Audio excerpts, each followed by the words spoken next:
today we have plenty of reading, so I hope everybody like jump in quick and read, okay? All right, so can we go with the understanding of Gita? Vijay Bharat Prabhu.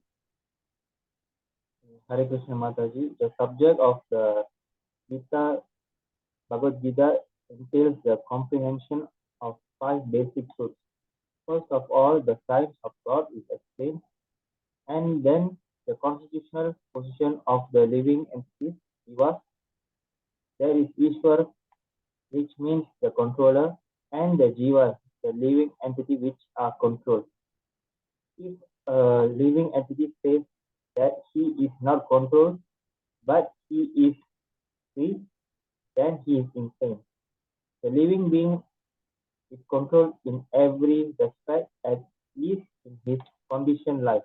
So in the Bhagavad Gita, the subject matter deals with Ishwar, the supreme controller, and the Jivas, the controlled living entity, Prakriti, material nature, and time, duration of existence of the whole universe, of all the manifestation of material and nature, and karma, activity, are also discussed. The cosmic manifestation full of different activities. All living entities are engaged in different activities. From Bhagavad Gita, we must learn what God is, what the living entities are, what Prakriti is, what the cosmic manifestation is, how it is controlled by time, and what the activities of the living entities are. Okay, thank you, Prabhu. So there are 5 topics of Bhagavad Gita. I hope by now everybody knows what are those 5 topics. And today, I think why they have brought in this extract is because we are going to touch on Prakriti. Okay, of course, you will know Prakriti is expanded more in chapter 14 at the Jnana Yoga section. Okay, so we will see glimpse of it. Right, so 5 topics. One of it is Prakriti. Okay. All right, so this is regarding recap of last 2 week last class. Do you know why I brought in this picture? What's at the bottom here? How do we climb up this yoga ladder? What do we start with? Karma. Karma. Yes. Jnana. Karma. Jnana. Dhyana.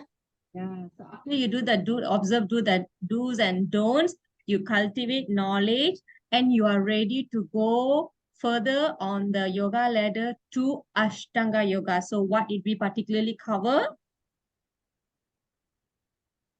Karma, Dhyana, and Bhakti. Dhyana, yes, meditation. This is the Yoga Rudra stage, the advanced stage. Finally, what are you supposed to achieve? Bhakti. By following this? Yes, Bhakti and the Samadhi or the union with the Lord. Okay, all right, so this is the fast track. Take Bhakti, fast track. You will achieve the total absorption in the Supreme Lord. So let's go to chapter 6 recap. What is the title of the chapter 6? Yeah, Baru kita recap. Material detachment and also The topic. Dhyana Yoga. Yes. Dhyana Yoga. Yeah, correct. Dhyana Yoga.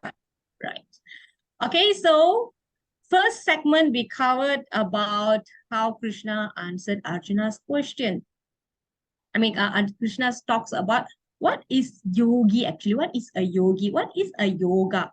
What is the purpose of the yoga? So how Krishna differentiate? Krishna differentiate renunciation and detached work. Okay, so this is how Krishna started the chapter. He says karma yoga is better than Ashtanga yoga. He actually gives a relationship between sannyasa and yoga. He says that it is better for you to perform detached work than not doing work at all. So very simple. Okay, this is a very simple understanding why Krishna says karma yoga is better than Ashtanga yoga. Because for beginners, it always starts with the observation of do's and don'ts. Only when you advance, then you place yourself at the Dhyana Yoga level. All right, so it is not easy to come to that level. So that is why Krishna says it's better for you to do detached work. All right. And then he brought us to 2 levels of Ashtanga Yoga. One is Yoga Ruksha, another is Yoga Rudha. Yoga Ruksha is the beginner stage where you have to do Yama, Niyama, Pranayama, all those asanas, all the beginning stage. And then when you're qualified, you are totally, you can actually stop doing duties. You have got no performance. There is no obligations for you to do any more duties. Then you are at the Yoga Rudha stage. So that's the beginning, and this is advanced. Okay, he brought us to through various stages of yoga to achieve a cessation of material existence. This is the ultimate goal is samadhi. But to embark on this, you have to start with training the mind. So the mind should be trained in non-attraction to sense objects. So back here, right? The ultimate of this perfection of this Ashtanga yoga is not only cessation of activities, it is also cessation of desire to perform the activities. Okay, so basically you have to renounce the desire to enjoy material enjoyments. Okay, symptom of one who has conquered the mind is to have tranquility, equal vision towards all living entities. So all this will be achieved by yogi on the Yoga Rudha stage. Okay. Next, Krishna took us to through various requirements, how to find a location, how to sit, right? How to be, how to observe your posture. So all this Krishna explained to us. Okay. And then what was the challenge that Arjuna faced after Krishna explained all of these information? What Arjuna felt? I think we have gone through this many times. So basically, what was he saying? What was Arjuna's predicament, or what was his problem? How to control the mind? How to control the mind? Yeah, did he ask how to control the mind, or he declared something? Straightforward. What did he say? He released a statement. What statement is that? We've gone through this so many times. It's Come not on. possible to become a yogi. Vijay Prabhu, could you repeat that? It's not possible to become a yogi. Why is that? Correct, Dasaradhan Prabhu. Okay, somebody can expand on that. It seems to be impractical for householders like us, like for Satriya like Arjuna. Why? What is the challenge there? Do you all remember the picture that I always put on my PowerPoint, the man with the headache? Do you all remember that? This is the purpose of the infographic, to give you all memory. Mind control is more difficult than controlling the mind. Tadu. What did he compare controlling the mind to? At least give me that. The air. No. The wind. Yes. So it's so difficult to control the mind that he can even control the turbulent wind. All right. Okay. Y'all remember this one we have done so many times already. Okay. So next. Okay. Arjuna's question, and Krishna gives comfort. He said, yes, I agree. It's difficult, but it's possible with practice and detachment. Okay, finally, we went through various destinations of yogis that fall down by practicing for a short term and a long term. Okay, so this one, I hope you all remember. Please remember. Okay, all right. After many births, they finally attain the supreme goal. So there's a lot of trials and errors, rise and fall, distractions and coming back to the track. So it's like going back and forth for so many lifetimes. Okay, so that is the challenge. Okay, so what is this about? What picture is this? I used to bring this up in level 1. So what is this? Food. It's a? Food. Food. No, it's, yeah, of course it's good. But what is it got to do with our sections of BG here? Can elaborate, Prabhu? Why did I bring a burger here and relating it to the sections of Bhagavad Gita? Please speak up. What happened? So there are three, Bhagavad Gita can be broadly categorized into three sections, and they are, Lakshmi Mataji, you missed the first one, the second and third, correct? Sankhya. Sankhya Yoga is part of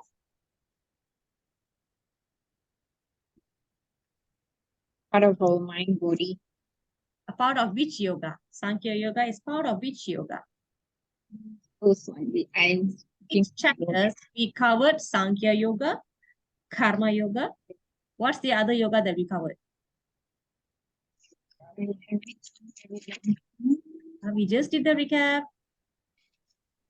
Is everybody okay? Dhyana Yoga. Wake up. We got a long way to go. Karma and Dhyana Yoga. All right. So the central six chapters about. We just finished up to chapter 6.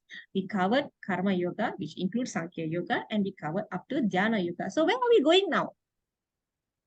Second section, the essence of that burger. We are entering the essence of the burger. So what section is that? Bhakti Yoga. Yes, it's Bhakti Yoga. We are entering Bhakti Yoga. Finally, we have Jnana Yoga. Okay, so remember the burger of Bhagavad Gita is this way. Okay, it's Karma Yoga, Bhakti Yoga, and Jnana Yoga. Okay, so please remember this is very, very simple story. Okay, if somebody asks you what is Bhagavad Gita, you've gone for 18 days and now you're doing level 2. What is Bhagavad Gita? Okay, Bhagavad Gita covers 5 topics, and generally Bhagavad Gita is split into 3 sections. Simple. So from there you can expand your information already. Okay, this is your starting. Okay, so in chapter 6, Krishna ended his information, his message with this verse. Can we have somebody to read this, please? Kajay Mataji, you are here. Are you available to read? Yes, Mataji, I can read, but I'll just read like normal. It's been so long. English only, okay? Okay, can. And of all yogis, the one with great faith who always abides in me, thinks of me within himself and renders transcendental loving service to me, he is the most intimately united with me in yoga and is the highest of all. That is my opinion. Thank you, Mataji. Okay, so Krishna says few things here. I would like to zoom into this phrase here, thinks of me. So I would like to ask a question to you. How do you think of a person? What do you need to think of a person? What do you need? In order for you to keep thinking about a person, what kind of things you need? Love. Love, okay. To think of that particular someone, what would you need? Continuous practice, devotion. Okay, let's talk about a normal topic. Okay, you like a person and you want to think about that person, or sometimes you can't help of not thinking about the person. So in order to think about that person, continuously think about that person, what do you need? You Let's must not have a form. Attachment, memories. attachment, memory, some more form, okay? So in order for me to think of someone, I need information about that someone. When I have more information of that someone, then I have more things to think about of that someone. Okay, so this is where I want to zoom. Think of me. Krishna says, think of me. So then we ask Krishna, how to think of you? So this chapter 7 is providing us with that information, how to think of him. Okay, so here we are. Okay. Krishna already said the greatest of all yogi is the person who does all this. Okay, I'm going to bring it in a bullet form here. He has to have great faith, always abide in me, thinking of me, render service to me. Okay. Now, this is about how to remember Krishna. Okay. So, in order to remember Krishna, which is the essence of purification, the more you think of Krishna, the more our mind and intelligence is purified. So, in order to do this, we need information. So, this chapter providing us that knowledge of the Absolute. Okay, so this is how we are bringing, Krishna is bringing us from Sankhya, Karma, Dhyana to Bhakti. Okay, so the more you know about Krishna, then the Bhakti grows. Okay, that is the goal of understanding Krishna, knowing Krishna. By knowing him, by understanding him, by loving him more, we grow attachment towards him. Okay, so basically, I have actually introduced a celebrity to you. Now I'm going to give you more information about the celebrity. So that is about chapter 7, knowledge of the Absolute. So chapter 7 up to 12 mainly will be talking about Bhakti Yoga. Okay, so maybe people will be thinking, but I'm in a war, like Arjuna in a war, everybody's like ready to fight. What is the necessity to bring in Bhakti Yoga inside here? So why? Anybody has answer? Let's just brainstorm a bit. Why bring in Bhakti Yoga in the middle of war? Okay. To have faith on him. Okay. Let me give one clue. Is this an ordinary war? If it is not ordinary, then what kind of war is it? What is war about? What are they fighting? Dharma. Yes, Upkeeping very Dharma. good. Dharma, bullseye. Okay, so what? So what is a dharma? And it also happen on most sacred places. Sorry, Prabhu, your audio not clear, Prabhu. Like Now, usually it'd be very sharp. Today is a bit muffled. now, We can hear you. We can hear you. Can you repeat what you said, Prabhu? it's happening. The war is happen on a most sacred place. The pilgrim Sacred of- place. You're saying sacred place. Okay, yes, very good. So this is called Dharma Yudh. Okay. It's not an ordinary war. It's a war fought according to religious principles. Okay. And to carry out this dharma, Arjuna had doubts. So in order for Arjuna to fight with purpose, Krishna has to Krishna has to explain about Bhakti Yoga to remove that doubt that Arjuna has, the material doubt that Arjuna has. Krishna has to dispel it by giving the knowledge of Bhakti.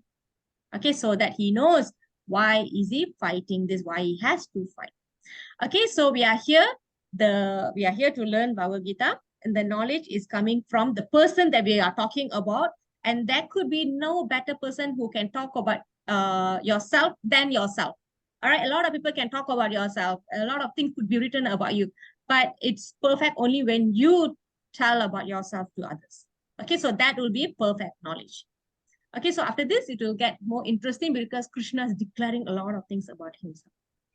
Okay, because there are no many personalities in our Vedic system that declared a lot of things about themselves. Okay, so to the extent of the knowledge, the limited knowledge that I have not seen, and I only seen Krishna declaring everything boldly about himself. Okay, so that is why Bhagavad Gita is very interesting. This is about Krishna, and he speaks about himself. Okay, another name for this topic is Jnana Vijnana Yoga. Jnana means phenomenal knowledge, the things that you see. Okay, Vijnana means numinous knowledge. So simply you can differentiate like material or phenomenal, the things that you can see and things that are transcendental. Okay. All right. So these are the comparison with our level 1. You see, level 1, we only have 1, 2, 3, 4, 5, 6 verses only. And level 2, we have so many verses. And some of the verses, I really have to go in deeper. Okay. So I hope you all can catch up. And some of the slides, I I'm not able to read through. I just went through and I don't think we can finish in 1.5 hours. So I beg you all to read. And those are not very new verses. Sometimes I take from Brahma Samhita, Isopanishad. We may not be able to read it, but I want you to read it when you are free. Okay? All right. So now to think about him, which is the essence of the purification, we need to have a lot of knowledge about Krishna. And how to get this knowledge about Krishna is given here. One of the best way is here. Who can tell? What is the best way to know about Lord Krishna? These are all 9 processes here. I hope you're familiar with it. Yes, through hearing. Shravanam, this is why it's number 1 here. Number 1, Shravanam. Okay, so how to know about Krishna? Krishna himself is saying, how to know about me? Kartini Mataji. The Supreme Personality of Godhead said, "Now hear, O son of Partha, how by practicing yoga in full consciousness of me, with mind attached to me, you can know me in full, free from doubt." Okay, so Krishna, thank you, Mataji. So Krishna himself said, now hear. Krishna never say read or go do your own research. He didn't say now hear. Okay, how to know me in full, free from doubt. Okay, Krishna say you need to hear from me. So hearing is the first step in Bhagavad Gita. We have just entered into Bhakti Yoga section, and the first thing to know Krishna and how to know Krishna is to hear. Okay, so we can hear from Krishna or people who have understood Krishna, his representatives, the acharyas. Okay, so if you want to practice Bhakti Yoga, then you have to hear about Lord Krishna, and that will be the input for your output. Okay, and we are hearing from Lord Krishna himself. So how to know him in full? Hear from him, practice Bhakti Yoga with the mind attached to him in full consciousness of him. Okay, so let's move on. Okay, Shravanam. Right, only way to understand the science of Krishna is by hearing from Krishna or from his devotees. Okay, he continues to say this. Saras Mataji. Okay, I'll read. "I shall now declare unto you in full this knowledge, both the phenomenal and Luminous. This being known, nothing further shall remain for you to know." Thank you, Okay, Mataji. thank you, Mataji. I like this verse, but I tell you why I like this verse. So first, I want to tell you what is the difference is. Earlier, I mentioned already, phenomenal and luminous. Phenomenal means material knowledge. Luminous means spiritual knowledge. Okay, so Krishna is going to give these 2 knowledges in this chapter. The second thing that I like about this verse is, after this, nothing further shall remain for you to know. Have you gone through your exam years where you read everything and then finally you go for the, the final seminars, and they will give you all the spot topics, and finally the teacher will say, okay, you cover this, that's it, you have covered everything, there's nothing else you need to cover, and then you go back with so full-hearted, like you're done for the day, you're done for the exam, because it gives you a comfort that nothing else is unknown to me. So you can go and sit for the exam. Okay, it's all about application after that, but the information is given to you already. So what kind of confidence Krishna is giving here to us? This being known, nothing further shall remain for you to know. This is why in Bhagavad Gita introduction, Prabhupada has written that you can find in Bhagavad Gita everything in the world, but you also can find Bhagavad Gita that you cannot find in the outside world. So this is it. It represents this verse here. Okay, so that's the kind of confidence that I also had when I read this, right? So remember earlier in chapter 4, Krishna was talking about the history of Bhagavad Gita, how it came about, and why we want to know about this. Krishna wants Arjuna to have faith in what he's going to hear. So all these are interrelated. So you have to relate it that way. Okay, the glory of the knowledge that Krishna is giving us is this. Okay, so yeah, okay, I covered phenomenal and luminous, yeah. All right. Now, how special this knowledge is, why Krishna is putting this knowledge inside the middle of the Bhagavad Gita.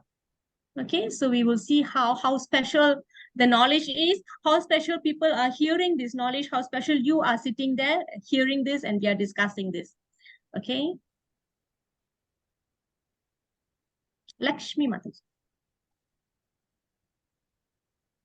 Out of many thousands among men, one may endeavor for perfection, and of those who have achieved perfection, hardly one knows me in truth. Okay, thank you, Mataji. All right, so basically it is saying bhakti is both easy and difficult. So how? So first point I would like to share is there are various grades of people. Okay, so how many species of lives we have learned? How many millions? 8.4 million, 8.4 million. Out of that, human, how many species? around 400,000. 400,000. Okay, these are various species, various birds, various consciousness from different planets. So these are all various species of human being. So therefore, there are various grades of people. Generally, it could be people with animalistic propensities. They just eat, mate, sleep, defend. That's how they go on.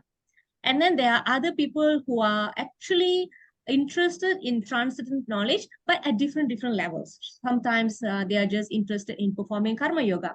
Some are just interested in performing acquisition of knowledge. Some are just interested to do dhyana. And then there are bhakti yogis. So like this, there are various kind of people who will try to put a step to understand or to know God. They'll put one step. Okay, let me just go and attend one class and see what are they doing. Oh, Bhagavad Gita means this one. Okay, enough. I know already. Okay, I'll go back with my day-to-day life. Okay, next. Okay, let me go on with maybe 6 days. Oh, okay, I'm done. I think I know already what's in Bhagavad Gita. Okay, continue with my life. Or some people, okay, let me just go through the 18 days. Okay, some people, after 18 days, they got their cert and they think they have gotten the knowledge. At least I know now something about Bhagavad Gita. Okay, then they leave. But there are people who go on, follow the progress to level 2, level 3. And there are some students are still waiting for my next level and I haven't continued, right? So like this, out of 1,000, in the first batch, I think we had about 900 students. Okay, and now we have few hundreds, right? So what happened? So this is what happened. A lot of people will endeavor to know, to understand Krishna, or to go towards self-realization. But out of that, a few only will try to perfect it. But even if they have perfected, they might have not known Krishna in full. Okay, why?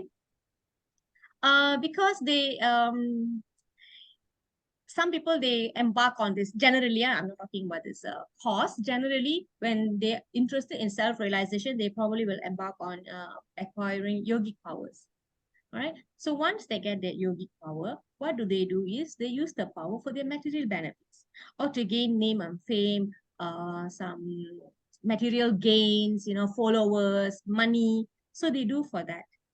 All right. So their intention is not to understand God. Okay, so they get some mystic powers. I think I was hearing a Prabhupada lecture, I think yesterday.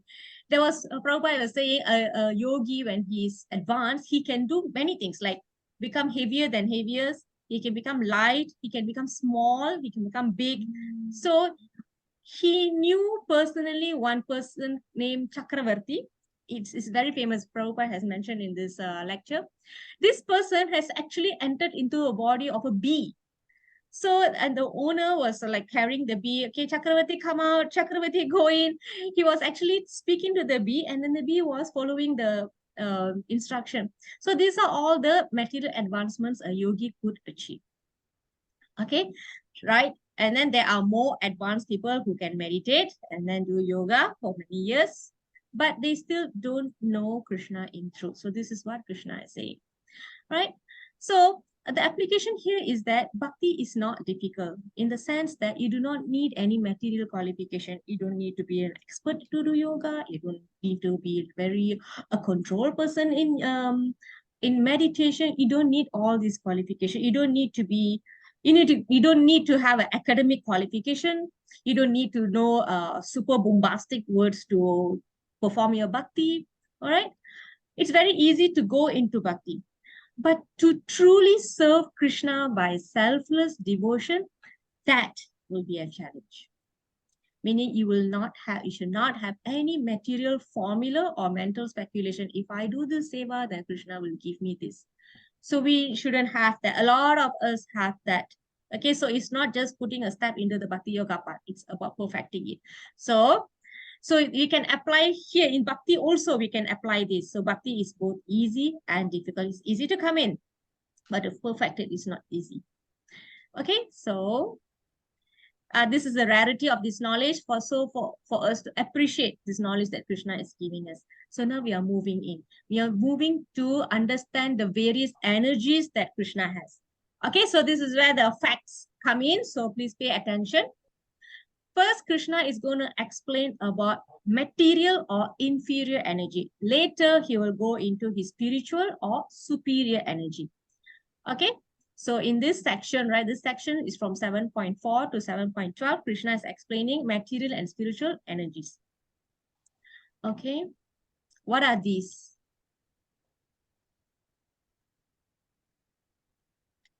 What are these, Prabhus and Matajis? The 5 elements. The 5 elements. 5 elements. Okay, so Krishna is talking about the gross elements. The material energy is made of gross elements. So 5 gross elements, and there are 3 subtle elements. So 5 gross elements, very easy, right? Earth, fire, air, ether, water. And then there's 3 subtle elements. Who knows what are those 3? Very good, Mataji. Okay, mind, intelligence, and false ego. Okay, so total 8 elements together makes up Lord Krishna's material energies. And then later these 8 energies, these 8 elements expand to 24 elements. So that one we will cover in detail in chapter 14, right? No, 13, I think. Okay, so we also have gross body, we also have subtle body. We also have a spiritual body, which Krishna will cover later. Okay, can we have somebody to read this? Manali Mataji. Hare Krishna Mataji. Krishna. Earth, water, fire, air, ether, mind, intelligence, and false ego. All together, these 8 constitute my separated material energies. Okay, thank you, Mataji. So because all these energies are coming from Krishna, then the factual enjoyer is the supreme energetic. These are all the energy, and it's coming from the supreme energetic. He is the provider of all this energy. Okay, so it's only rightful that he enjoys all this material nature or anything material spiritual natures. Okay, we are just the small Purusha. He is the supreme Purusha. Okay, let's move on. Yeah. Rajina Mataji, are you able to read?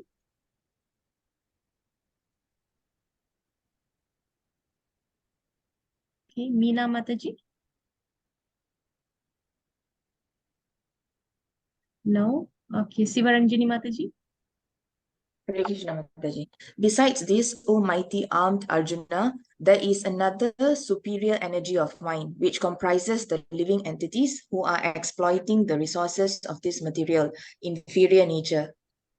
Okay, thank you, Mataji. So apart from the 8 material elements, we are also Prakriti. We are also part of the nature, but the only difference is that we have consciousness. So because we have consciousness, we are able to exploit the material nature for our enjoyment.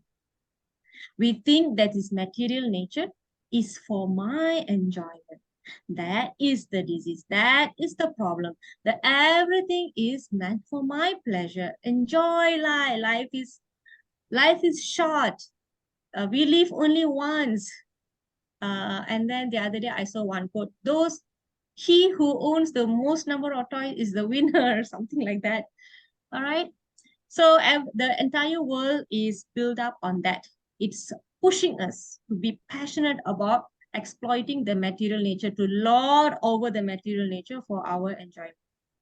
Okay, but we must also understand we are also an energy from Krishna.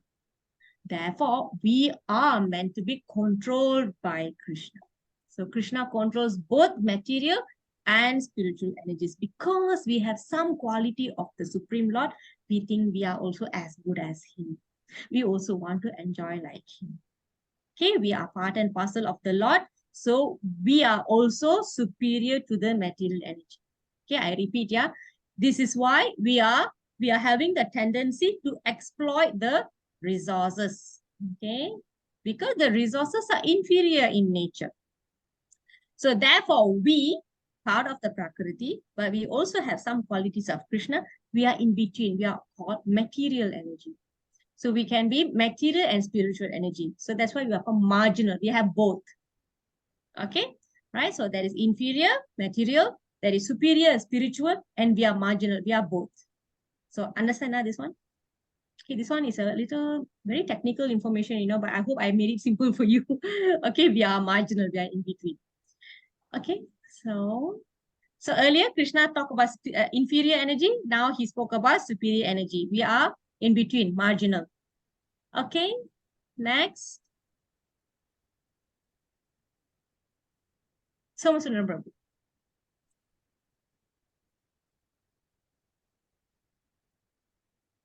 All created beings have their source in these two natures. Of all that is material, of all that is material and all that is spiritual in this world, know for certain that I am both the origin and the dissolution. Thank you, Prabhu. All right, so there are two nature, there is material and spiritual. But Krishna said, doesn't matter what, spiritual and material, I am the origin. I'm the origin. I'm the one who starts it and I'm the one who ends it. So I'm the origin and the dissolution. Everything comes from me. Everything goes back to me. Okay, so we are also coming from Krishna and eventually we are also going back to him. That is our final destination.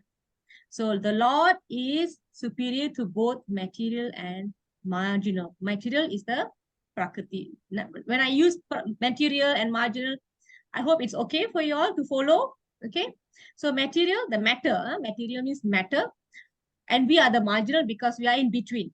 Okay, we have some intelligence to exploit the material nature. So Krishna is superior to both.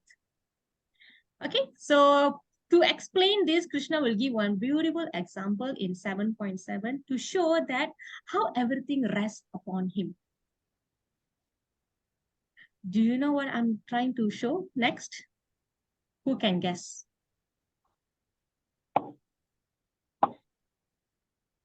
Students from level 1, I hope you can tell me something. Yes, very good memory. Okay. Either that or you have revised level 1's class PDF. So this is why it's important to revise before the class. Okay. I mean, you can be also fair to me because I don't have to repeat everything that I have already taught in level 1. Okay. So we can zoom with all your memory that's already intact. Okay. Dasaradan Prabhu, please read. Yes, Mataji. 7.7 translation. O conqueror of wealth, there is no truth superior to me. Everything rests upon me as pearls are strung on a thread. Okay, thank you. Prabhu, may I ask you to explain this verse? I'm sorry to put you on the spot, like spontaneously. Would you like to share something on this verse, whatever that you know or understood? Mataji, I apologize. You can, Prabhu, try, Prabhu. What do you understand when Krishna says that everything rests upon you? Can we see Krishna there? Can you see the string? Maybe you can speak like that on that.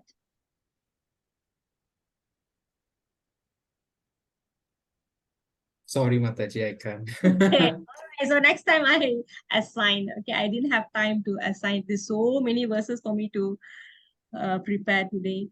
Okay, so what Krishna is trying to say here is that everything rests upon me like the pearls resting on the string. We are not able to see the string, but if you remove the string, what happens to the pearl? Everything is Scattered, right? Okay, so this is Guru Maharaj says this is a very powerful verse on Lord Krishna's position. It's very, very important. So we can see in the image, yeah, the string of the pearls, we do not see the thread. Just like that, just like this, we do not see Krishna's holding everything with our cross eyes. Okay, but he is there. Okay, he is there as the thread to hold the pearls together. All right, so similarly, the entire material creation, spiritual creation, universes, all are under the control of Lord Krishna, but we do not see him. Okay, so we definitely can feel that he's holding it, right? And another important point here is that he says, "Nah, there is no truth superior to me." You know, you have this famous phrase that always you see, highest truth, supreme truth, understand the truth. The truth is this. Krishna declares that I am the truth and there's nothing higher than me. Okay, I have not seen any personality declaring that they are the highest truth. Krishna declares here. So this is why I say Bhagavad Gita is filled with declaration by Krishna. Okay. All right. Nobody else has claimed that I am the highest truth. All right. So a lot of people can glorify a lot of people, but the person has to declare it. This is what I'm trying to say. Okay, he is the highest truth. He is establishing himself that he is the most superior and above everybody else. Okay, right. So this is the point here. We have a lot more to cover. And other than that, okay, other than Krishna, what Krishna is declaring here, okay, everything comes from me, everything rests upon me, nothing, there is no truth superior to me. I'm also trying to substantiate with what Lord Brahma has said in Brahma Samhita. He says, he is the prime cause of all causes. Okay, I'm just going to go through the highlights only, okay? In other words, Lord Brahma said, the primeval Lord, the first progenitor. So here also, everything coming from Krishna. Okay. Another one is from Sri Ishopanishad. It is declared here that everything emanates from him. So everything comes from him. So you can see the similarities where they are declaring that Krishna is the source of everything. Even the first verse in Vedanta Sutra is God is source of everything. What is God? God is source of everything. That's how you explain what God means. All right. This is invocation. It's a very nice verse. Okay, let me try to read this for you if you can understand. The personality of God is perfect and complete. And because he is completely perfect, all emanations from him, such as this phenomenal world, are perfectly equipped as complete wholes. Okay, he is the perfect whole, and whatever coming out from him is also perfect. Okay, whatever is produced of the complete whole is also complete in itself. Because he is the complete whole, even though so many complete units emanate from him, he remains the complete balance. Okay, so no matter how many universes or creations coming out from him, he remains complete. There is no lack of portion. Okay. Hence, God makes no mistake. Yes, Mataji. Right? He's perfect, complete. Okay, nothing lacks even when he expands himself to many, many things. Okay, this is about earlier when I said the factual enjoyer is the Supreme Lord. Okay, this is supported here. Everything animate or inanimate that is within the universe is controlled and owned by the Lord. But what we think, because we can exploit the material nature, we think that we are Lord of the nature. No, yeah. Okay. All right. So this is about accepting things only for ourselves and not grabbing those, belongs to others. All right. So in relation to this, right, saying that Krishna's basis for everything, Krishna is going to explain a few verses, a few information that reflects this information. The next group of verses give the example of how everything depends on him as per text 7.7. So here I would like to know who has Bhagavad Gita in your hand, because I want you to read from verse 8 to 11. There are 4 verses for you to read. Who's ready to read for us? I have, Mataji. Mataji, please carry on. Text 8, right? Yes. O son of Kunti, I am the taste of water, the light of the sun and the moon. The syllable Om in the Vedic mantras, I am the sound in ether and ability in man. Text 9, I am the original fragrance of the earth and I am the heat in fire. I am the life of all that lives, and I am the penance of all ascetics. Text 10, O son of Prata, know that I am the original seed of all existence, the intelligence of the intelligent, and the prowess of all powerful men. Text 11, I am the strength of the strong, devoid of passion and desire. I am sex life, which is not contrary to religious principles, O Lord of the Bharatas, Arjuna. Okay, thank you so much, Mataji. So I will go through just couple of points in each verses, starting with the water, yeah. So why Krishna says, I am the taste of water? Because taste is the active ingredient of water. And usually we go for the water when we feel it's so pure. We feel it's so pure and fresh and nice. Okay, even though water is tasteless, but there is something about water that we always go for fresh, pure water. So the attraction of water depends on purity of the water. So the pure taste of the water is one of the energies of the Lord. Okay, so when from now on, when you drink water, then you think, oh, Krishna, like that. All right, so this is the very basic way we can think of Krishna. How to think of Krishna? I'm not, people can think of, I don't know what to think of Krishna. I got no knowledge about Krishna. Okay, here, it starts with here, right? When you drink water, you think of Krishna. So you go on like that, all right? And then you see sun and moon everywhere, all right? So you can see, oh, this light is coming from Krishna's body. The sun and moon are Krishna's, representing Krishna's, the Brahma Jyoti that's coming out from Krishna's body. So you can think like that. Okay. And then Om. Om is always used in the beginning of all the Vedic mantras. So it represents, it's addressing the Supreme Lord. So whenever you hear Om, you say Om, then you think of the Supreme Lord. So these are the ways that you can think of Lord in text 8. The next one, the fragrance of the earth. So when you smell, the fresh smell on grass after rain, so you can think that is Krishna. All right. And then you feel the heat in the fire, you feel that is Krishna. All right. So like this, he keeps saying a lot of things that you can think of when you see things. You relate. This is about relating. Okay. So what else? Where's the contamination? I think there was something about contamination. Okay, and then text. Let's move to text 10. Here, one point I can share is that about the strength. Sorry, text 10 is about seed. So this one I will expand in the next slide. I will go to strength here.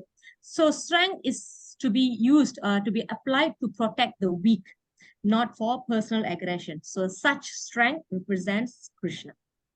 Okay, so please read the purport and you will understand why Krishna, or how to relate this information to thinking, to thinking about Krishna. Okay. All right, so this is about the seed.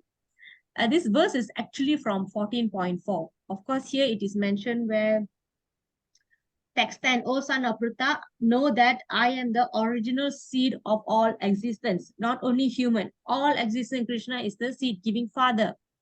Okay, and he support further in chapter 14, text 4, it should be understood that all species of life, O son of Kunti, are made possible by birth in this material nature, and that I am the seed-giving father. So on the father itself, you can find a couple of verses in Bhagavad Gita to support information, speaking to somebody, or even for our understanding. So these are the evidences that Krishna declared that he is the father for all of us. All right. So he's a seed of all the 8.4 million species. All right. So Lord Brahma also has already said that Krishna is the source of everything. Okay. All right. So that's about that. We move to 7.12. We go back to Vijay Prabhu. Yes, Mataji. All states of being in 3 days, goodness, passion, or ignorance, are manifested by my energy. I am, in one sense, everything, but I am independent. I am not under the modes of this material nature. Okay, thank you, Prabhu. So I will not dwell so much on this because we will cover in detail in chapter in Jnana Yoga section. So basically, you all know, I hope everybody know there are three modes, this entire material nature revolving on three kinds of mood. Mode means mood. Sometimes you feel so nice, calm, and sattvic like that. Suddenly you become so passionate, angry, aggression. Then suddenly you feel like you just want to laze, want to sleep in, you know. So basically you can relate it like that. So if you analyze all our activities, you can ultimately boil down to these three material mode. Okay, passion, goodness, passion, and ignorance. So they are often called as three modes of material nature. It's nothing than the mood. Okay, so the mood that we cultivate right, in this life is so much influenced by the activity that we have performed in our previous life. Okay, so if you want to influence your mode in your next life, so you can do the changes now. All right. Okay, so as long as we are in the material world, we are influenced by these three ladies here. Actually, these are not three ladies, it's just figurative. All right. We conditioned souls. We are always under the influence of these three modes. Mostly we have passion and ignorance and very little compared to goodness. However, Krishna is saying all these are also my energy because all the energies are Krishna's energy. He's just saying that these are the energies that's revolving around everyone, and because the energies are coming from me, I am not subject to this influence. Only these conditioned souls are subject to it. Okay, they dance like how the string is pulled and played. So that we are also playing like a puppet in the hands of these three persons here. Okay. Maya. Maya. Is it Maya? It's a material nature, the modes of material nature. All right. So we are under this material nature, but Lord Krishna is not under the material nature. Rather, the material nature is coming from Krishna. So they are Krishna's energy. So this is a simple understanding. Okay. These are the three modes of nature. We are being controlled by these three modes, and our modes of nature has been cultivated from our previous life. The impressions are seen here, and the master is Krishna. So this is about the verse, okay, 7.12. So how to escape? Krishna is giving a solution here. And you would like to read? Okay, Kajai Mataji. This divine energy of mine, consisting of the three modes of material nature, is difficult to overcome, but those who have surrendered unto me can easily cross beyond it.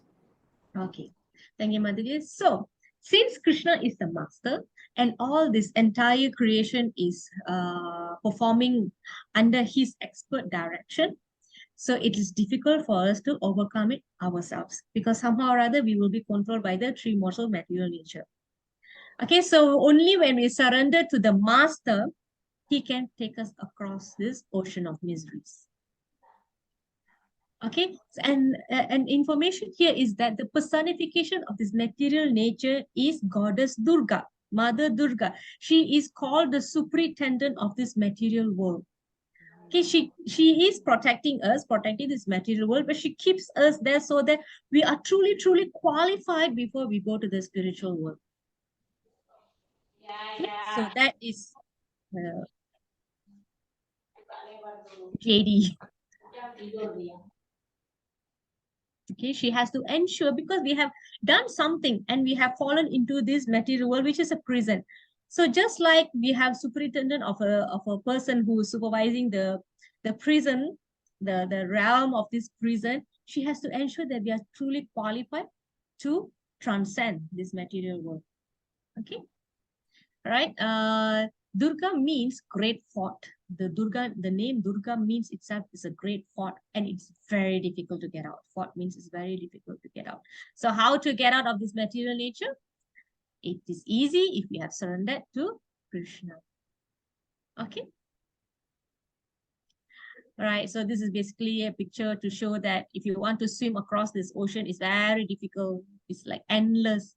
So you have to wait for the boat to come. So when the boat comes, the entire ocean will just appear like a puddle of water on the land. Okay, so the saving comes from the Lord himself. This ocean is an ocean of material misery. So we are floating. We are trying to float. Sometimes we sing, sometimes we float. Okay, so we try to control with our own ability, but we need to surrender. Then Krishna will take us across. Okay, so we just learned about various energies of Krishna, and that the fact that it's very difficult for us to come out of it, but we can do that when we surrender to Krishna by practicing devotional service. Okay, that's the way that we can surrender.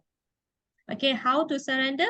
Krishna says, it's 12.6. Who has Bhagavad Gita? Could you please read 12.6? Here also Krishna explains how he can help us. 12.6. Yes, Prabhu, 6 to 7.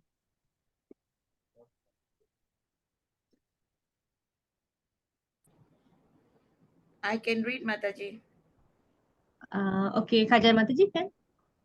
But those who worship me, giving up all their activities unto me and being devoted to me without deviation, engaged in devotional service and always meditating upon me, having fixed their minds upon me, O son of Prata, for them I am the swift deliverer from the ocean of birth and death.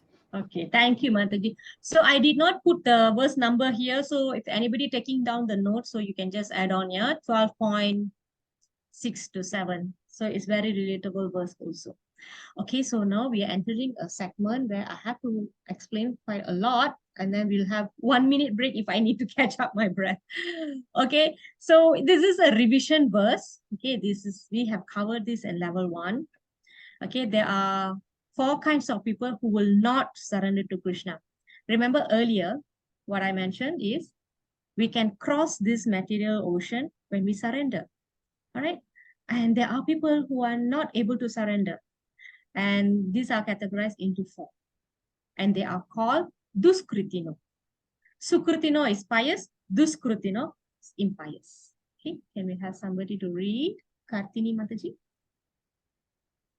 Those miscreants who are grossly foolish, who are lowest among mankind, whose knowledge is stolen by illusion, and who partake in aesthetic nature of demons, do not surrender unto me. Okay, thank you, Mataji. All right, so remember, Lord Krishna says to cross over the material ocean or to overcome the 3 modes of nature, we must surrender unto him. So again, there are 4 kinds of people who will not surrender, who don't surrender. And then later we cover who will surrender. Okay, so we will go one by one, yeah? Grossly foolish, mudha. Okay, mudha means donkey. Why donkey is used here? Because, okay, why donkey is used here?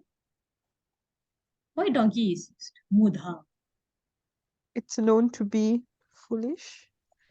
Foolish, okay? What? It's foolish. What else? What else interesting about this donkey? It's one of the animals that... Donkey will follow whatever the master says. Yes. Okay. And then what else? It works really hard. It works really hard. And then at the end of the day, it's coming back to the owner for a handful of grass. So it is mentioned that it is foolish because the grass is available everywhere. He can just go and eat the grass, graze. but he has to work for the owner, carry so much of load, and at the end of the day, comes for a bunch of food. Okay, right. So these kind of people who are working like donkey, day and night, they work, and come back, they only eat that much. This one also, I think I heard today, I think Prabhupada was saying, a person works really hard and come back, what does he eat? Tea and a bread. Prabhupada said like that. So how much can you eat after you work so hard and come back? All right. So this kind of people, they don't think what's going to happen to him after they die, or where are they going to go next? Why are they going through what they are going through? So they don't think about all that. It's just day in, day out. Okay, that's it. Foolish. Another point on this is grossly foolish is they are very attached to fruits. They work, they get food. Work, get food. Okay. So, and then they also don't know who they should work for. So there are these kind of people as well. And because they are so busy with this, in this rat race, they got no time to hear topics regarding self-realization of soul. Right? So these kind of people will never surrender because they don't have the knowledge, because they don't have time to hear. They don't have the chance to stop and think, what am I doing? Who am I? Why am I suffering? They don't stop and do that introspection. Okay, so that's Mudha. Next, who are lowest among mankind? So remember earlier I said there are various grades of human, and they are the lowest one with the animal propensities. So animal propensities means they do basically what the animals are doing. Okay, eating, mating, defending, and sleeping. That's it. All right. So lowest of mankind is also people who are born in good family. They have good education, but they do not take any interest in spiritual knowledge. So we can start by relating to uncivilized people, and then there are civilized people with good family, good education. They may have very good regulated principles in social life, political, and religion. Okay, but the religion is, they are not using it to understand God. Okay, it could be just routine or rituals. All right. All right, and these are people who have all this social and political affluence, but they are not spiritual, or they don't try to know the supreme truth or to understand what is man's relationship with God. So these are the things for who are lowest among mankind, Naradama. So what is the hope for people like Naradama? They have to be given mercy by devotees. This is why we invite people to come to our temple, do some service, taking prasadam. Today, we had a nice memorial session for a senior devotee who passed away recently. And her entire life, she has been providing prasadam. She had a stall. She's very famous for her nasi lemak. Kartini Mataji were there, right, today? Yes, Mataji. Nasi lemak and mee curry. Nasi lemak. I mean, do you know her, Mataji? I have no idea actually, Mataji.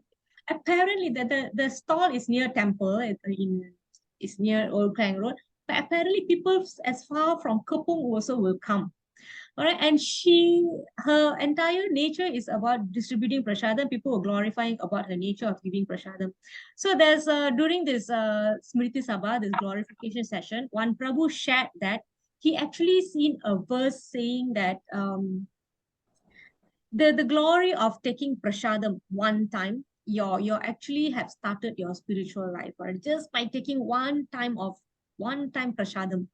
So for this kind of people, right, Muda, Naradama, sometimes they don't have time to listen to classes like you all are so patiently sitting, right? So for this kind of people, we invite them to the temple, give them prasadam. So, people are shy. Usually people are shy to come and eat, right? But I said, no, eating prasadam is a service. Come and do that. That is the easiest service to do. So we want to invite people, come and take prasadam, because your path to spiritual realization, spiritual path will start there. Okay, so it's very, very important. The seed will sprout this life or next life, you don't know. Okay, so at least the seed is planted. Oh yeah, Prabhu was saying that he said the verse that he saw actually say one time you take prasadam, you have a chance to go back to spiritual world in your next 700 births. All right, at least it is not 8.4 million times of birth. All right, at least some number is there, right? Okay. So that is the glory and importance of devotees spreading mercy to everyone. Okay, I know some of you have shared with me how you share information with your colleagues and friends. That is also good. Okay, for those who are not, sometimes they think that they cannot speak. No, might just invite them to temple. Okay, we will feed them prasada. Okay, and we also have some devotees who will come cut vegetable. So like this, you have actually embarked. You're already on the way, already on the boat to cross the material ocean. Okay, so what else? That, of course, the most important was hearing process. So the hearing could be hearing kathas or could be hearing kirtan. Just ask them to take part in the kirtan in the temple. All right, so that's who are lowest among mankind, Naradhama. Next is Mayaya Partha Jnana. Mayaya Partha Jnana means they have knowledge, wonderful knowledge. Okay. Hold on. Wonderful knowledge, but the knowledge is stolen by illusion, which means they are controlled by that knowledge. They think they are so good, all right? They think they have the perfect knowledge, and they try to understand scripture through their own mind and intelligence.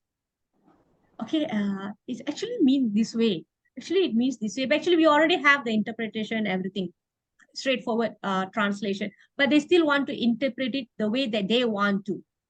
Okay, because they think their knowledge is very good. Okay, so also that's one point. Another point is that the knowledge that they have is basically related to material world. The knowledge is devoted to material, how to exploit this material nature, how to enjoy this material nature. Okay, so this is the knowledge stolen by illusion because they want to enjoy the material nature. Okay, so this is not the true knowledge or perfect knowledge. Perfect knowledge is understanding that we are the superior soul and we are servant of Krishna because we are part of him. If you drop by, you are going in the temple, maybe tomorrow or day after. Okay, next, the last one is atheistic. Asuram Bhava Asrita, who partake of the atheistic nature of demons. So who are these people? These are the people who do not believe in God. Also, they argue that oh, God cannot descend in material world. It's not possible. But they cannot give a reason why God cannot come to the world. Why not? Right? So they are not able to tell that. And they also relate God is subordinate to impersonal feature. They will say, oh, God doesn't have form. How is it possible God doesn't have form when the creation that he did has forms? So does that mean we are superior to God? Oh, God, I have form. You don't have a form. Okay, it doesn't make sense, isn't it? All right, so they subject God to these impersonal features. So we also can give a lot of proofs of Lord supremacy that in Krishna's pastime, he has demonstrated a lot of uncommon activities, superhuman activities. His features, his activities, all right, everything that Krishna does is best in the extreme level. Today, if anybody has heard today's Sunday Feast class, the Prabhu has said, if you want to talk about the most fierce, you can bring up Krishna as that example. If you want to bring the most kind, you can also bring up Krishna. The most beautiful is Krishna. The most strong is Krishna. So in whatever extreme angle that you're looking, Krishna is always there. You can always give Krishna as the extreme example for everything. Okay, what else? We can use Shastra to confirm things about Krishna. So all the revealed scriptures have spoken glories about Krishna. For example, we just saw the Brahma Samhita, the Isopanishad. Okay, so all the quality of Krishna is given. Okay, and then sadhus, the great acharyas also agrees on certain supremacy of Krishna. Sripad Adi Sankaracharya, Ramanujacharya, and we have Madhvacharya, Lord Brahma. So all these people have declared a lot of things about Krishna.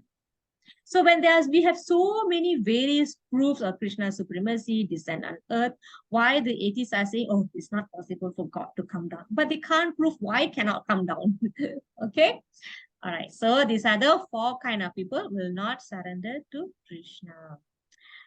Okay. What else? So why generally this you may think, if they are so intelligent, if they have so much knowledge, then what is the problem? Why they don't want to surrender? Because they pose themselves as scientists, philosophers, or whatsoever, to get material gain only, name, fame, money, okay, only for that. That is the purpose. And they do not have idea of who is God. They don't accept the path that was given by God. And they also manufacture their own worldly plans, how to enjoy. Every day they only think how to enjoy this world. That is the aim. All right. And what happened, the result of all their plans is they complicate the existing things in this world further. And Prabhupada has said then they at the end they get entangled in more and more complexities of the world. Okay, in order to come out of the problem, they get entangled instead. Okay, right. So those are duskritino. Okay, and why all this is happening? Because they have not acquired enough piety from the previous birth. Okay, so I move on. Yeah, then who surrenders? These are the people who surrender. Next, who? Yeah, Saras Mataji. Is it Saras Mataji or Kartini Mataji? Okay, actually anybody can read. Yes, Mataji. Oh, best among the Bharatas, 4 kinds of pious men begin to render devotional service unto me: the distressed, the desirer of wealth, the inquisitive, and he who is searching for knowledge of the absolute. Thank you, Mataji. Thank you, Mataji. Okay, we have covered this pretty well in recent level 3 for those level 3 students are here. And we also covered in level 1. So I try to run through. Yeah, I think it's not very difficult. Okay, there are various people who come to God. Okay, there are various reasons. Distressed means distress, sad, yeah, in problem, difficulties. So when you are in problem, you look for God. When you need money, you want to approach God. I want money. Okay, and the inquisitive means who is God? How God looks like, or any information they want about God. Why am I suffering? Who am I? These are all inquisitive people. Okay, and the fourth one is those who search more knowledge about God. Okay, so these are the examples. One example given here is by Gajendra. Gajendra was an elephant who got caught by crocodile here.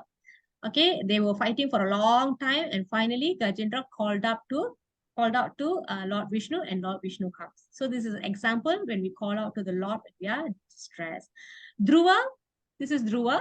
If you remember this story, he actually left the palace because he was upset. The father was favoring the stepbrother. Okay, so in order for him to become as rich as his father, he set forth to the forest and he meditated on the Lord. And finally, the Lord came. But when the Lord came, Dhruva didn't want to ask anything already because he feel like I'm satisfied by seeing you, so I don't want any more wealth. But the purpose that he set forth to start his meditation was in order to get monetary gain, wealth, material wealth. Okay, this is Naimasaranya forest where the sages gathered before the rendition of Srimad Bhagavatam by Sutta Goswami. So during this time, Krishna just left the material planet and everybody was like asking, oh, after this, where the religious principles will go and rest? Who is going to take care of the world? Who is going to protect the world? So they were asking all these kind of questions. So they gathered there with these kind of questions. Then finally, we have the Sanat Kumaras, the 4 sons of Lord Brahma. They are always in search of information about the Lord. They always look for information. So Krishna finally says, among all these 4, they are all magnanimous. They are all very good. Okay, even though they are not pure devotee, because they have some intentions why they want to seek God, but they are not. It's just they are not at pure devotees level.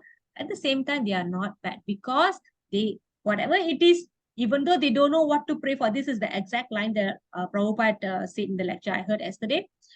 Even though they don't know what to pray for, but they come. They come to God asking something. So at least they come compared to people who don't come at all. So they are called pious. It's just that they are still not pure devotees yet. There's still some material needs, material intentions are still there. Okay.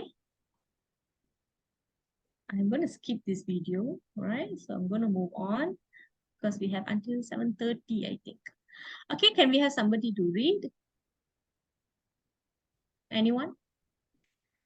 Yes, Mataji. All these devotees are undoubtedly magnanimous souls, but he who situated in knowledge of me, I consider to be just like my own self, being engaged in my transcendental service, he is sure to attain me, the highest and most perfect goal. Okay, thank you, Prabhu. So here Krishna is giving his preference, who is the first, who is the best person. All these devotees are undoubtedly magnanimous. Like I mentioned, they are all good. All right. However, who is situated in knowledge is considered to be just like my own self, because with that knowledge, the person is going to increase his devotional services, increase his faith, all right, strengthens his conviction, and then he's going to engage in more devotional service. And this kind of person will accelerate the path, the progress. Okay. Okay, this is the ladder again. Okay, so after long practice, right? So what happens to a person who is trying to attain perfection? How rare is our birth here now? Lakshmi Mataji? After many births and death, he who is actually in knowledge surrenders unto me, knowing me to be the cause of all causes and all that is. Such a great soul is very rare. Thank you, Mataji. So if you all can relate, right, how I brought you, first Krishna said, talk about his energies, and then he said how difficult the three modes of material nature on our life, and how to cross that to surrender. And Krishna said what kind of people will not surrender, and what kind of people will surrender. And on fourth, on that list, the fourth person that Krishna prefers is the person who wants to get more knowledge. All right. And finally, and ultimately, when the person has that perfect knowledge, after many births, he will realize that Krishna is the Supreme Lord. And that kind of great soul is very rare. I hope you can see the flow like that. All right. So after many births and death, after many trials, okay, who is actually in knowledge surrenders unto me. Remember the first two verses we saw? Out of thousands, hardly one knows me in truth. This is the one. And that kind of great soul is very rare. That is Mahatma. Okay. This is from chapter 6. This is referring to the destination of a yogi who falls, right, after a short practice and long-term practice. So we will skip this. This is just for you to recall. Sometimes I bring in these verses because if you want to explain something, right, you can explain with this also. Okay, 723. Manali Mataji. Men of small intelligence worship the demigods, and their fruits are limited and temporary. Those who worship the demigods go to the planets of the demigods, but my devotees ultimately reach my supreme planet. Thank you, Mataji. Okay, thank you, Hare Krishna.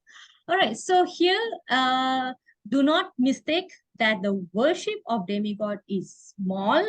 All right, the person who worship, the intention of the person who worship demigod with certain intention is called small intelligence. Now, what kind of prayers is called small intelligence? Who can tell me? When you go to a deva, you pray in a certain way, and that prayer is called small intelligence. What kind of prayer is that? Asking for what? Wealth and wealth, Wealth, power, power? Anything Mm. material, right? Anything material. Because why? What is the problem asking material things from the devas? It's What's the problem? temporary. Yeah, it's temporary. Okay. And they are also, what Krishna says here? They are also bound on Maya. Okay, now what Krishna says here, what about that thing that we ask from these devas, the demigods? It's limited. Yeah, it's limited and temporary. It is limited to the power that they have. They cannot give us moksha. All right. So we can only ask what they can, we can only ask what they can give within their power. All right, because they are also agents governing the material nature. And it is temporary because when there is a dissolution, they also absorb into Lord Vishnu. Okay. Remember, there's one verse, until the Brahma Loka, everywhere birth and death take place. So if you want to pray for something material from the Deva, that is totally not intelligent. So that is not intelligence. We can ask something more permanent and transcendental if you want to worship Devas. All right, so there is no absolutely stopping anybody from worshiping Devas, although it is not necessary if you're already in Krishna consciousness, but sometimes we have sentiments to certain Devas, right? Right, so we can tweak the consciousness of the prayers that we ask for something more transcendental, permanent, okay, spiritual. Okay, because the more things, material things that you ask, he is going to bind you further to this material world. So you're only strengthening the bond that you have with your material world. Okay, you are performing a lot of pious activities, and instead of leveraging on it to disengage yourself in this material, but yeah, strengthening the tie. Okay. All right, so this is the destination for those who worship the devas.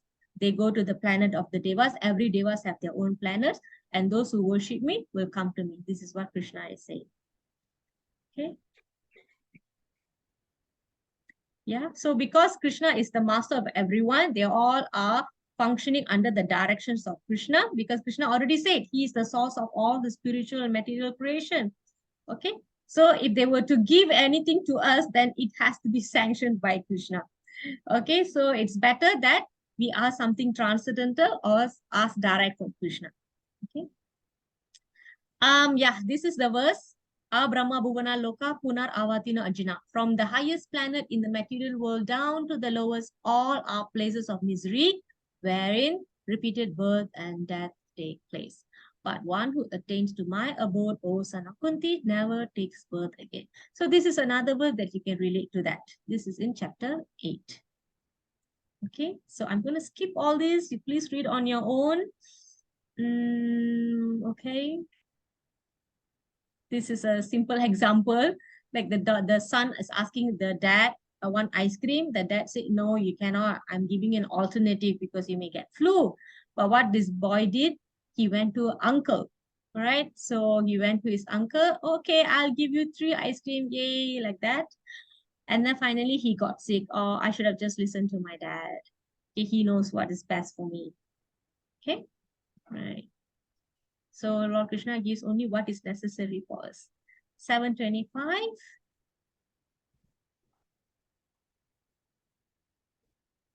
Anyone? I can read, Mataji. Okay. I am never manifest to the foolish to the foolish and unintelligent. For them, I am covered by my internal potency, and therefore they do not know that I am unborn and infallible. Okay, thank you, Mataji. So one good example is this, that, I mean, the question why everyone cannot understand about Krishna. So a lot of people ask this question very generally. You see, Bhagavad Gita was given in an open field. Krishna did not just speak to Arjuna. Everybody can see from both sides. Okay, only universal form certain people can see, but the message Krishna delivered is open for everyone. But why only the Pandavas, Bhisma, Vidura only could appreciate that? What about others? Why? Because remember, hardly anyone knows me in truth. because Krishna is covered by something called curtain of Yoga Maya. He doesn't reveal to himself to everyone. Therefore, not everybody can understand him. Okay, and this one is Krishna says in chapter 4, this one here. As all surrender unto me, I reward them accordingly. So he reveals himself to the extent that we surrender. You let go yourself to Krishna, he will show you more. So that's the reciprocation that Krishna has. If not, people will not appreciate him. Okay, right? So generally people want to go to a higher force to get whatever they need. Okay, but they don't want to surrender the Supreme Lord because they think Krishna doesn't give. I keep asking, Krishna doesn't give because Krishna doesn't give what is not necessary for us. Krishna only gives what is beneficial for our spiritual life. He wouldn't want to give us something that can bind us further to the material world. I remember last time my mom used to say, don't pray too hard, the God will test you a lot. We have heard all this also. Okay, have you all heard like that? And then one uncle has told me, don't pray too hard, huh? Like that. Okay, so I don't know how not to pray too hard, how to pray little. I don't know that. Okay, and those who have very little knowledge, also they are not able to surrender fully. So the hearing and acquiring knowledge is very important. Yeah, okay. Okay, next. Okay, this is to support where Krishna says that I do not reveal myself to everyone because he is covered by a curtain, right? Dazzling effulgence. So this is actually to show that he's actually a person, not impersonal, not the Brahma Jyoti. The Brahma Jyoti comes from his body. Okay, so please read all this on your own. Okay, last two verses here. Can we have somebody to read?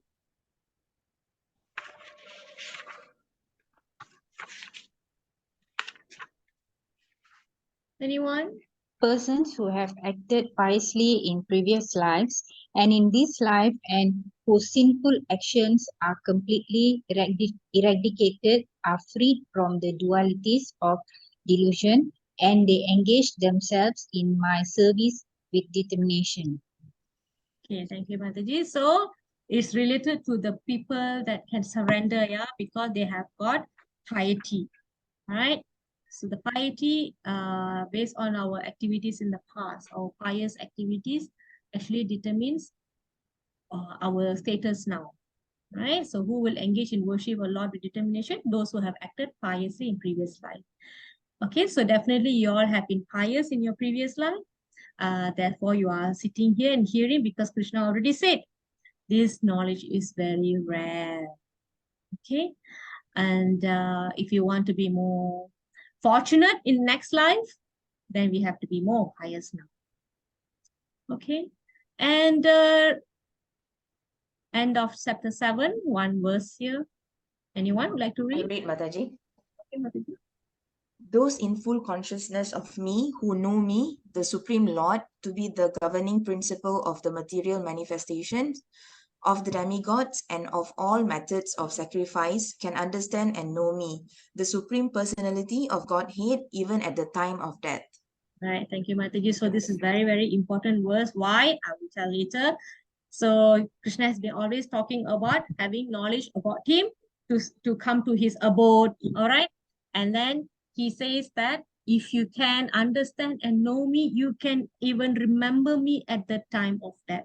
So this verse will open our next chapter, chapter 8, attaining the Supreme. So attaining the Supreme is all about what should be our consciousness at the time of death. So this is the kickoff verse for chapter 8. Okay, right? So what else? I think we covered pretty much the important ones. Sorry for skipping a lot of verses, so please try to read on your own. The purport also, please try to read. Okay, so chapter 7 is basically the substance of conviction that by simply hearing and glorifying the Supreme Lord, all the objectives will be fulfilled. Okay, so this is determined faith. This is called determined faith, and this is the beginning of Bhakti Yoga. Remember, hearing from Krishna, representatives of Krishna. Okay, so we shall appreciate our presence here. All right, and then we appreciate the knowledge that we got because our previous gurus and acharyas and the devotees provide all this platform, and we try to share this knowledge to others as well. Okay. So thank you everyone. Actually, there's it's a very important month. It's called Bhadra Purnima month. Actually, Purnima just finishing, right? So I don't know whether there's still offer price for Bhagavatam. So anybody interested, please let me know. I can get you connected to the person who's selling this Bhagavatam. Okay, thank you very much, everyone. Thank you, Mataji. Hare Krishna. For a great week. Have a Krishna conscious week, everyone. And please chant, and I would like to know if you have increased your chanting or you're constantly chanting, please let me know, yeah? Because we can get this academia knowledge from Bhagavad Gita like this, but until and unless we really engage ourselves in hearing and chanting, the progress will be slow. Okay, so you want Mataji, progress, please increase your chanting. Yes, Prabhu. Mataji, just now Mataji told about the foolish people, that the foolish people is already considered under ignorance, right? Yeah, can Yeah, be. but because according to the Varnasrama system, the Sudras also is under the mode of ignorance, right? Under category, right? Mm-hmm. Yes. So we, for example, if anyone is under the Sudras, they also, if they got elevated from Sudras to Vaishnavas, also it's deep, the God is the only one choosing, right? God choosing? God is the one who decide, right, that who should be under from Shudras can become a Vaishnava, or if they choosing, or it's upon the people who are laborers, the Okay, Shudras. because everybody, all the living entities, we have free wills. So we can elevate ourselves based on the activities that we do. So Sudra is predominantly made of people under the mode of ignorance. Vaishya is a mix of passion and ignorance. So it depends how you cultivate your life and what is the mode that you acquire, then you gradually elevate to that. No, Mataji, not Vaishya, Vaishnava. Vaishnava is beyond all these four classes, Prabhu. The moment you are a Vaishnava, you are no more a Sudra, Vaishya, Satriya, Brahmana. So, but if, for example, because the Shudras is under labor, so if, for example, the God is the one choosing, right, from among the community, from the Shudra community, how they can become who are eligible to become a Vaishnava, right? What do you mean God choosing, Prabhu? I don't get that part. Which means because like not every, because is it really rare happen that from people on the lower class can become a Vaishnava? Because for so far I never, very rare to hear. That's the reason, because from what I studied, Prabhupada said, we are all Sudras. We are all Sudras, Prabhu. even though we are, yeah, we are all Sudras, Prabhu. That's why Prabhupada say, because the lifestyle has degraded so much. So the Vaishnavism is providing a platform whereby you can cultivate your knowledge to attain Brahmanical qualities, which is, the worships and hearing and chanting. We can cultivate the Brahmanical qualities. Basically, we are all Sutra, predominantly, we are all Sutras. In Kali Yuga, all of us are Sutras. But we can cultivate the spiritual knowledge and put ourselves on transcendental platform. So we may have natures like Sudra nature, Vaishya nature, Satriya nature. Some people are very fighting nature because in the past they have probably been a Satriya or what. So the nature will be there. So even if you're a Vaishnava, because you have a Satriya nature, you cannot do deity worship. You probably have to go out and preach. yeah, I got it, Mataji. Yeah. Because So some of it, because even when compared to, because even myself, when I compare myself, if I compare with the Varnasrama, and nowadays, even myself also, I'm also a Sudra when it comes to that thing, because I'm also working under company, right? That's why I'm asking suddenly. Yeah, if you put it like that, then I will be Vaishya because Vaishya covers banking, agriculture, and everything. Sudra, the labor classes, the cleaners, and those are the labor classes. But we are all Sudras. Yeah. That's why, yeah. But we can cultivate this knowledge. It's definitely not from birth. So God doesn't choose us to put in this. We cultivate, we have developed that nature from our previous lives. Yeah. Mhm. Okay. Thank you, Mataji. Thank you, Prabhu. Okay. What question is this? Mataji, can you enlighten more on who are the demigods? The demigods are the one that we call 33 koti, right? Okay, some people say 33 koti is 33 million, but from what I have learned, 33 koti means 33 lineage. You have Vasu, Aditya, there are lineages, 33 lineage. It's not 33 million, not the kodi, like the Indian word kodi. It's actually koti lineage. And the demigods are given charge of certain segments in the material world to take care of certain things like the wind, the earth, the rain, what else? The sea, water, things like that, Mataji. These are all agents. Okay, understand, Mataji. Yeah. Okay, we will cover that more in level 3. Right. Okay. Thank you, Thank everyone. you, Mataji. Hare Krishna, Mataji. Krishna.